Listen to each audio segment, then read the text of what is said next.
لا حول ولا قوة إلا بالله العلي العظيم. أعوذ بالله السميع العليم من الشيطان اللعين الرجيم. بسم الله الرحمن الرحيم. الحمد لله الذي هدانا لهذا وما كنا لنهتدي لولا أن هدانا الله. لقد جاءت رسل ربنا بالحق والصلاة والسلام على أشرف الأنبياء والمرسلين خاتم النبيين رحمة للعالمين الأمي المكي المدني القرشي الأبتحي التهامي السيد البهي السراج المضيء الكوكب الدري صاحب الوقار والسكينة المدفون بعرض المدينة العبد المؤيد الرسول المسدد الأمجد المحمود الأحمد أبي القاسم محمد اللهم صل على وغالبين على كل غالب مطلوب على كل طالب إمام المشارق والمغارب مولانا ومولى الكونين مصلي إلى قبلتين أمير المؤمنين علي بن أبي طالب اللهم صل على محمد وآل محمد وأهل بيته طيبين الطاهرين المعصومين والمظلومين ولعنة الله على أعدائهم أجمعين من الآن إلى قيام يوم الدين. أما بعد فقد قال الله تبارك وتعالى في محكم كتابه المجيد وفرقانه الحميد وقوله الحق. بسم الله الرحمن الرحيم. شهر رمضان الذي أنزل فيه القرآن هدى للناس وبينات من الهدى والفرقان. صدق الله العلي العظيم. ناظرین محترم، سیرت رسول فاؤنڈیشن کی طرف سے چند جلسات ماہ مبارک رمضان کی عظمت کے عنوان سے آپ کے سامنے پیش کیے جا رہے ہیں۔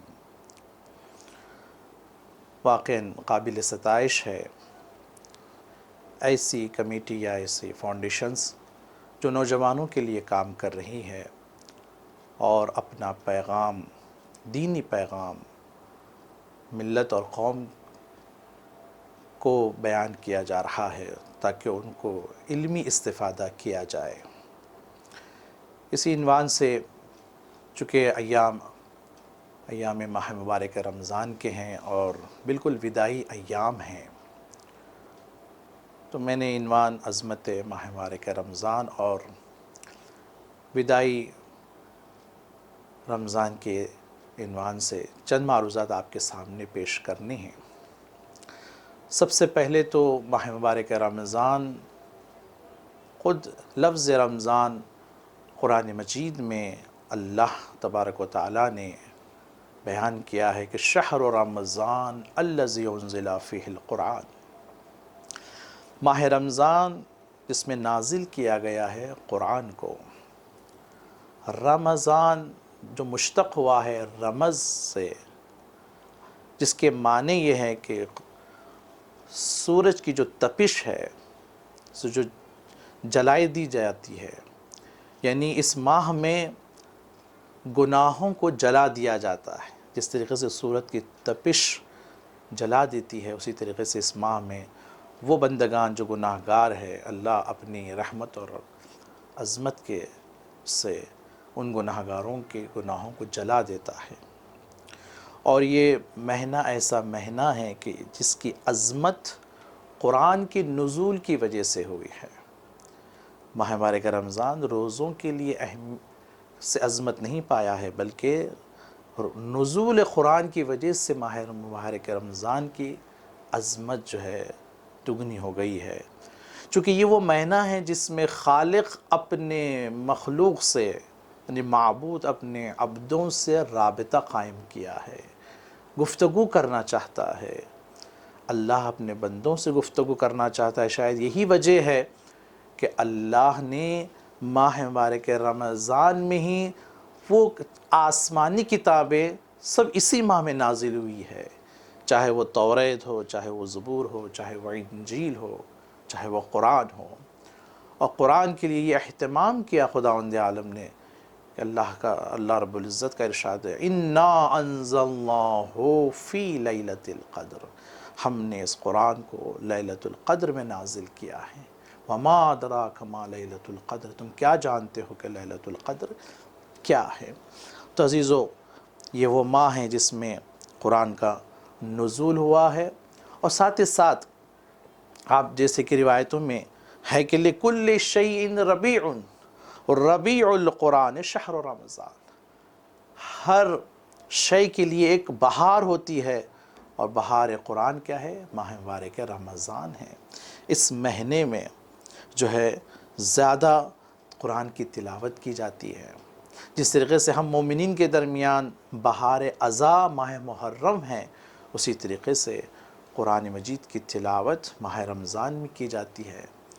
اس ماہ میں قرآن کی تلاوت کا، جیسے کہ خطبہ شعبانیہ میں پیغمبر اکرم صلی اللہ علیہ وآلہ وسلم نے جو فرمایا تھا قد اقبل علیکم شہر اللہ بالبرکت والرحمت والمغفرہ، پھر آخر میں آپ نے فرمایا تھا من تلا فیہ من آیت القرآن کان لہ مصر اجر من ختم القرآن فی غیر من الشہور، یعنی تمہارے مقابلے میں تمہارے سامنے ایک ایسا مہینہ آنے والا ہے جو بالبرکت والرحمت والمغفرہ، جو برکت اور رحمت اور مغفرت کا مہینہ ہے۔ یہ طولانی خطبہ پیغمبر اسلام نے ماہ مبارک رمضان سے پہلے یعنی استقبال ماہ رمضان میں فرمایا ہے، اور آخری میں آپ نے فرمایا کہ اس ماہ میں جو قرآن کی تلاوت کرے گا، ایک آیت کا ثواب ایک ختم قرآن کا ہے جو دوسرے مہینے میں انسان ختم کرتا ہے۔ اس قدر آیت الہی کا اور قرآن کی تلاوت کا ثواب ہے۔ بلکہ عزیزو، قرآن میں تدبر کی ضرورت ہے، غور و فکر کی ضرورت ہے۔ ماہ رمضان انسان سازی کا مہینہ ہے، انسان اپنے آپ کو بنانے کا مہینہ ہے۔ جو انسان ایک مہینے بھر قرآن کی تلاوت کرتا رہا ہو تو وہ کیسے جو ہے ماہ رمضان ختم ہوتے قرآن کو چھوڑ دے؟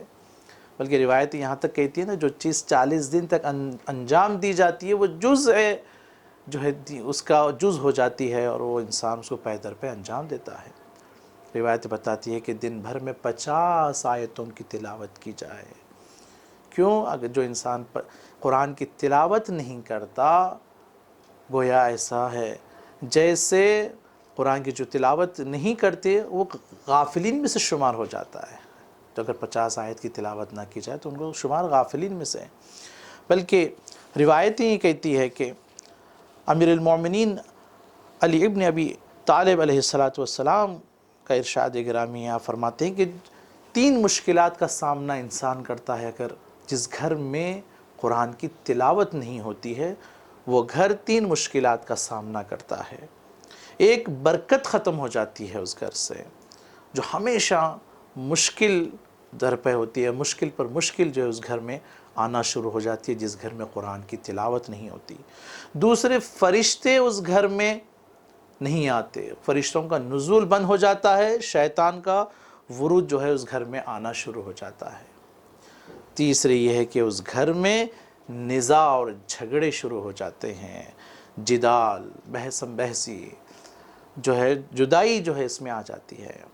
تو آپ نے دیکھا کہ قرآن کس قدر اہمیت کا حامل ہے، بلکہ روایتیں یہاں تک بھی کہتی ہے کہ خود ائمہ معصومین علیہ السلام اس ماہ میں بعض روایتوں میں کہ 10 قرآن ختم کیا کرتے تھے، بعض روایتوں میں 40 قرآن ختم کیا کرتے تھے۔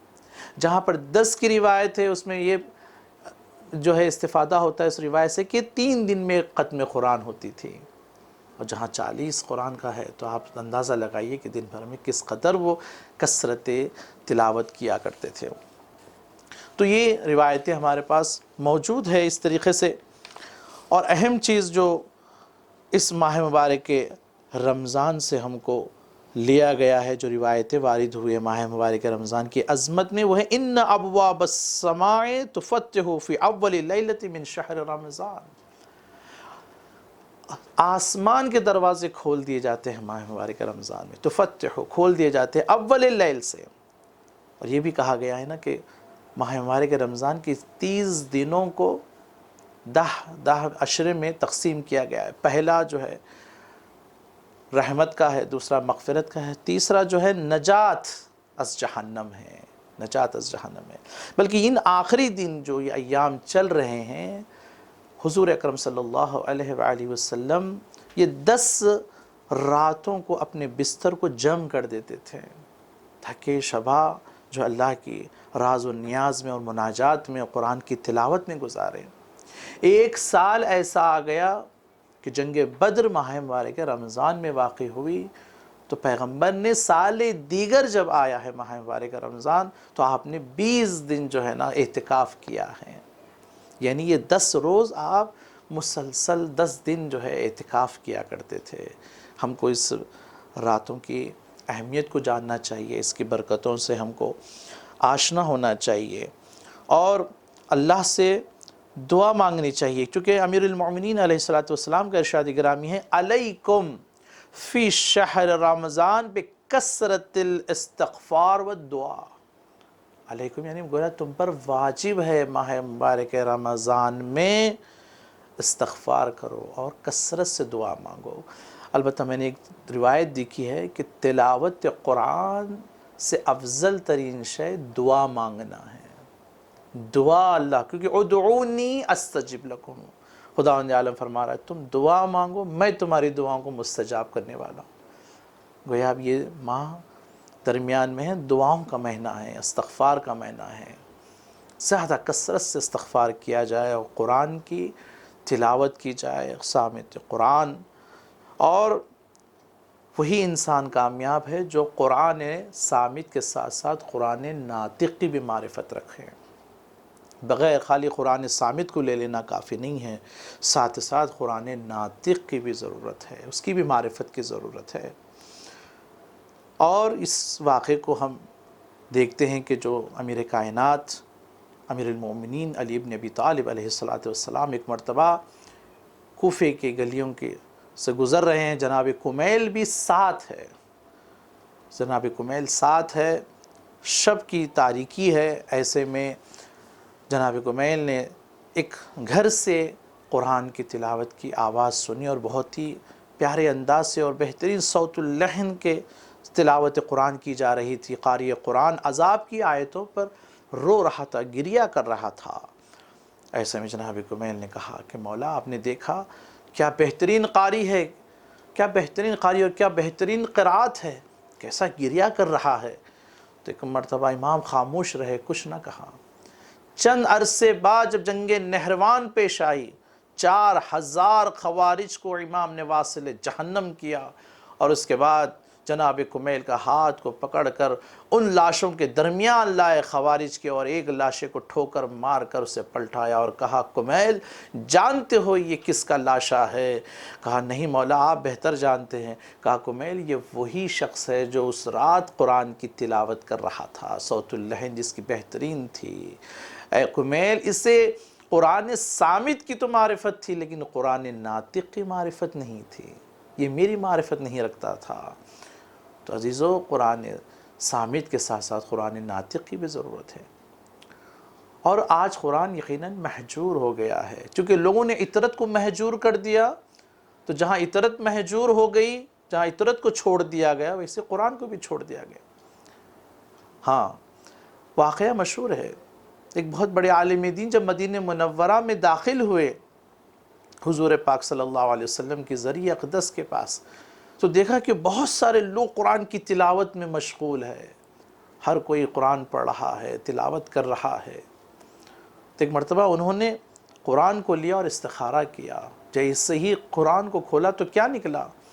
ان ھذا القوم، یعنی یہ وہ قوم کی جنہوں نے قرآن کو محجور کر دیا۔ تو یہ جب یہ آیت نازل ہوئی تو پریشان ہو گئے کہ کل اللہ کے نبی فریاد کریں گے کہ اے پروردگار میری اس قوم نے قرآن کو محجور کر دیا، یعنی چھوڑ دیا ہے۔ ہاں کہ کیوں؟ چونکہ بی معرفت کے ساتھ پڑھی جا رہی ہے، بغیر ولایت علی کے جو قرآن کو پڑھا جا رہا ہے وہ یہی ہوگا۔ کثرت تو نظر آئے گی لیکن حقیقت نہیں ہوگی اس میں۔ یہی وجہ ہے کہ جب امام سید علیہ السلام کو صحابی نے کہا تھا، ابو بصیر نے کہا تھا مولا کیا حجیج ہے، کتنا حجاج کا مجمع ہے، کیا کثیر تعداد میں حاجی آئے ہوئے ہیں۔ میرے مولا نے کہا کر اے ابو بصیر، جو میں دیکھ رہا ہوں تم نہیں دیکھ رہے ہو، بہت قلیل ہے، بہت کم ہے۔ کہا مولا اتنی کثیر تعداد میں حاجی؟ امام نے اپنے اعجاز کے ذریعے سے جیسے ہی سر پہ سے ہاتھ پھیرا، اب جو ابو بصیر نے دیکھا تو کیا اقل ہے، بہت کم لوگ ہیں جو طواف کرتے ہوئے نظر آ رہے ہیں، جو انسانی شکلوں میں نظر آ رہے تھے۔ یہ کیوں ہیں؟ چونکہ یہ وہی لوگ تھے جو معرفت کے ساتھ آئے ہوئے تھے، جو ولایت کے ساتھ آئے تھے۔ تو قرآن کے ساتھ ساتھ ولایت کی بھی ضرورت ہے، چونکہ اللہ کے رسول فرما گئے انی تارکم فیکم الثقلین کتاب اللہ و عترتی، میں تمہارے درمیان دو گران بہا چیزیں چھوڑے جا رہا ہوں، ایک قرآن، دوسرے میرے اہل بیت۔ بس جنہوں نے اہل بیت کو چھوڑ دیا گویا انہوں نے قرآن کو بھی چھوڑ دیا۔ قرآن کہ حقیقی جو مفسر ہے وہ اہل بیت علیہم السلام ہے، ہم کو قرآن ان سے ہی لینا ہے۔ یہی وحی الہی جو جن کے گھر پر نازل ہوئی ہے، جن کے دروازے پر نازل ہوئی ہے۔ ہاں، قرآن یہ کا مہینہ ہے، نزول قرآن کا مہینہ ہے، اور ساتھ ساتھ آپ دیکھیں کہ جنہوں نے اطرت کو چھوڑا انہوں نے قرآن کو بھی محجور کر دیا۔ جس دروازے پر یہ قرآن نازل ہوتا رہا، جہاں پر اللہ کے رسول آ کر سلام کیا کرتے تھے، السلام علیکم یا اہل البیت النبوہ، اسی دروازے پر لوگ آگ و لکڑی لے کر آ گئے۔ سیدہ کا گھر جلایا گیا۔ جب دروازہ جلا، سیدہ در و دیوار کے درمیان میں آ گئی، پہلو شکستہ ہوا۔ ایک مرتبہ جب سیدہ منہ کے بل زمین پر گری ہیں تو دو لوگوں کو سیدہ نے آواز دی تھی، ایک کہا تھا یا ابتا، اے میرے بابا، اور دوسری آواز دی تھی یا فضہ خذونی، اے فضہ میرا بیٹا محسن شہید ہو گیا۔ امیر المؤمنین جب سیدہ کو غسل دے رہے تھے، ایک مرتبہ چیخ مار کر امیر المؤمنین نے گریہ کیا۔ چاہنے والے نے پوچھا مولا آپ تو فاتح خیبر ہے، آپ تو فاتح حنین ہیں، نہروان ہیں۔ کہا اے سلیمان، اے سلمان، تم جو میں نے دیکھا کہ سیدہ کا پہلو شکستہ ہوتا، سیدہ نے مجھ سے شکایت نہیں کی، اور جب کفن پہنا دیا گیا اور ایسے میں بچوں کو سامنے لایا گیا، کہا امیر المومنین نے کہا اے حسن آؤ ماں کا دیدار کر لو، اے زینب ام کلثوم آؤ ماں کا دیدار کر لو، اے حسین آؤ ماں کا دیدار کر لو۔ امام حسن آگے بڑھے، ماں کا دیدار کیا، لیکن امام حسین ہیں کہ آگے نہیں بڑھتے۔ کہا اے حسین ماں کا دیدار نہیں کرو گے؟ امام حسین نے کہا بابا جب تک میری ماں مجھے نہ بلائے میں نہیں ہوں۔ روایت لکھتی ہیں، مقاتل لکھتے ہیں کہ بندے کفن ٹوٹے، سیدہ کے دو ہاتھ نکل آئے، کہا اے حسین میرے سینے سے لگ جا۔ میں نے ایک روایت یہاں دیکھی کہ جب امیر المومنین جب سیدہ کا جنازہ رکھا ہوا ہے تو آپ فرما رہے ہیں اللہم انہا قد احشت فآنسہا، اے پروردگار فاطمہ تنہا ہے تو اس کا مونس ہے۔ اللہم انہا قد حجرت فصلحا، پروردگار اب انہوں نے ہجرت کیا ہے تو انہیں وصل کر دے۔ پھر امیر المومنین نے ایک جملہ کہا اللہم انہا قد ظلمت فاحکم لہا وانت خیر الحاکمین، پروردگارہ یہ فاطمہ وہ ہے جن کے اوپر ظلم کیا گیا، پس تو ہی بہترین حاکم ہے، تو ہی بہترین فیصلہ کرنے والا ہے۔ جب شہزادی کو امام علی علیہ السلام دفنا رہے تھے، سپرد لحد کر رہے تھے، ایسے میں امیر المومنین نے روضہ رسول پر نگاہ کی اور آواز دی یا رسول اللہ، علی شرمندہ ہے، جیسی امانت آپ نے دی تھی ویسی واپس لوٹا نہ سکا۔ وَسِيَعْلَمُ الَّذِينَ ظَلَمُوا أَيَّ مُنقَلِبٍ يَنقَلِبُونَ۔ بار الہ اس ذکر قلیل کو سماعت کو سامعین سے اپنی بارگاہ میں قبولیت عطا فرما۔ بار الہ سیرت رسول فاؤنڈیشن کے نوجوانوں کو کامیابی و کامرانی عطا فرما، ان کے مقاصد کو پروردگارہ جو مقاصد شرعی ہے پروردگارہ ان سب میں کامیابی عطا فرما، ان کے توفیقات میں اضافہ فرما۔ بار الہ کرونا وائرس سے ہم سب کو نجات عطا فرما، اس وائرس سے ہم کو نجات عطا فرما، اس لاک ڈاؤن سے ان کا خاتمہ فرما۔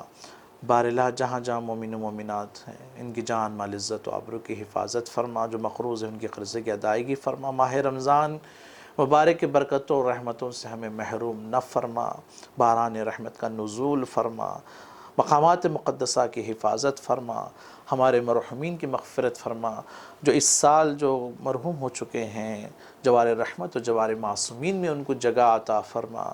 بار الہ تمام علماء و ذاکرین مجتہدین کی جان مال عزت و آبرو کی حفاظت فرما، ہمارے امام کو راضی اور خوشنود فرما، ہمارا خاتمہ امام کے ظہور پہ فرما، ہم کو حضرت کے اعوان و انصار میں شمار فرما۔ ربنا وتقبل منا انك انت السميع العليم بحق محمد واهل بيته الطيبين الطاهرين اللهم صل